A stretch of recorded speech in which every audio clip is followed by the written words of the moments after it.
Nós vamos falar agora aqui no Bom Dia sobre o crescimento de uma doença tão silenciosa quanto perigosa e que tem preocupado médicos e autoridades. Eu estou falando da sífilis.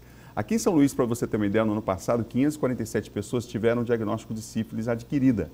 Aqui no estúdio eu falo com a ginecologista e obstetra Lícia Kessia. Doutora, bom dia. Bom dia. Doutora, a senhora me dizia que são 900 mil novos casos por ano no Brasil. É um número muito alto, doutora. Exatamente. Só no Brasil, 900 mil novos casos e no mundo, 12 milhões de novos casos, isso anualmente.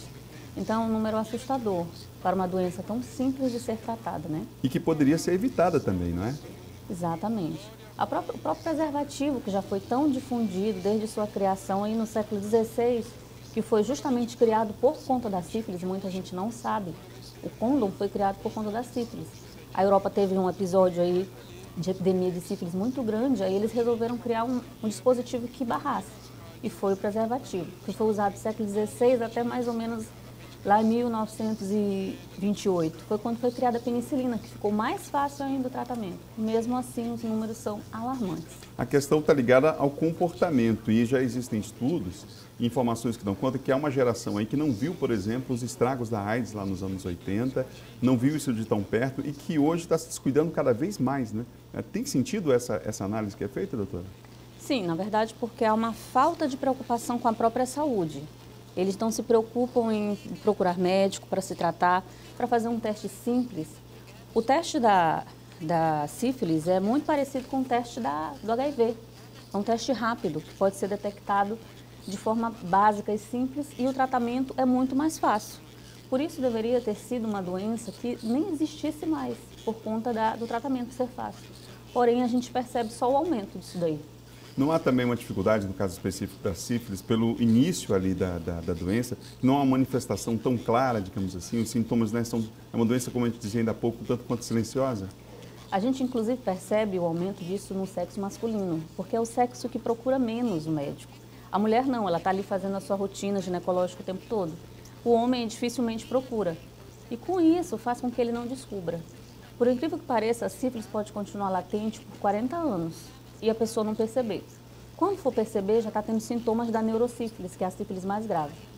E aí, quem percebeu que está com a doença, o que precisa fazer? Essa busca rápida pode fazer diferença em relação à cura, a esse tratamento? Com certeza. Primeiro, a sífilis inicial, ela se manifesta com uma feridinha numa parte do corpo, que não dói, que não coça, que não tem pus. A pessoa, inclusive, nem percebe, acha que não é nada, não procura o médico.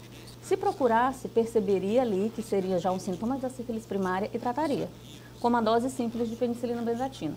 Mas o que acontece na maioria das vezes, não se percebe, deixa passar, isso aí fica latente, fica ali no sangue e ele não procura nunca mais médico para ver o que é. Quando vai desenvolver, quando vai perceber, já está ou com aqueles sintomas na mão e nos pés, já podendo transmitir de forma mais fácil para outras pessoas, ou então já comprometendo a própria vida. Doutora, hoje o acesso na rede pública, ainda bem como a senhora falando, está facilitado, né? Mas há casos de pessoas que, a gente tem informação, começam o tratamento e depois abandonam, quer dizer, essa é uma outra situação também que deveria ser cuidada, vista com mais atenção? Nesse caso, falando especificamente da sífilis primária, que é aquela que só dá os indícios, os sintomas iniciais, não. Mas quando a pessoa já está com a sífilis já há muito tempo, que o tratamento seria só 3 semanas, eles começam, fazem uma semana e abandonam. Aí esquecem, acham que estão tratados.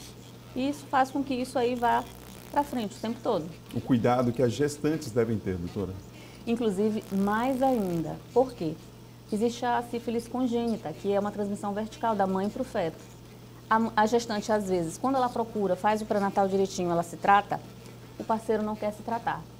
E quando o parceiro não se trata, ela torna a se recontaminar. Isso aí faz com que o feto tenha aumento da quantidade de sífilis congênita no mundo. Já gera num ciclo, né?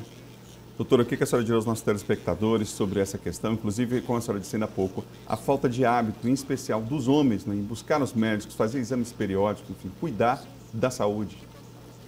Assim, o ideal que fosse pesquisado isso anualmente, que os homens e as mulheres fossem fazer os seus check-ups anuais, fizessem sua rotina de sangue com exames simples, principalmente para sífilis e HIV, para que pudesse diminuir essa essa doença que é tão alarmante, é tão perigosa e silenciosa. Porque assim como o câncer é uma doença que é silenciosa, a pessoa já descobre às vezes em fases terminais.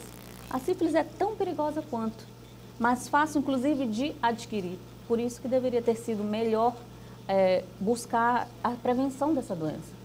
Conversei aqui no Bom Dia de hoje, um assunto extremamente importante, a questão da sífilis, uma doença que não só no Brasil, no mundo inteiro, né, tem crescido de forma assustadora. Os dados são todos oficiais e às vezes até subnotificados. Eu conversei aqui com a ginecologista e obstetra Lícia Quercia. Muito obrigado pela entrevista, doutora. Eu que agradeço.